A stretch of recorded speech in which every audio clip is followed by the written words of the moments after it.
Okay, so a couple tips on cutting PVC. You want good straight cuts so you get tight seals. And one way of achieving that is getting a piece of paper, or in this case I've got a thin piece of cardboard that I can wrap around my pipe perfectly at wherever my measurement is, and then I can draw a line. That gives me a guide.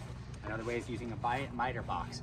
You can see there's a couple slits here that as I enter my blade into are going to keep it straight. I typically use a thin metal blade for cutting PVC because it works really well with the hacksaw, especially with one hand, so if I need to hold the other end of the pipe. And you want to use a clean, like good, straight blade. And this stuff's really nasty, so I always put down a tarp or something so I can catch all the shavings. And ideally you have a vacuum with you on site, and that way you can collect all that plastic instead of just going wherever.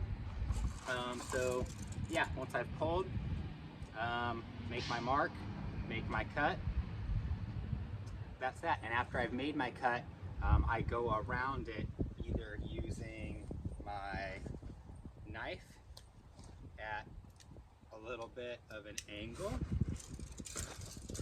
because once you have your shaving, you can just go around and get that real gently with your knife, like so. There are tools for it. They're costly, especially for the larger diameter pipe. And another option is a file. That works really well. Which ones you want that nice round edge so that you, as you put two pieces together, there are no burrs or anything that won't allow the glue to adhere the pieces of pipe together.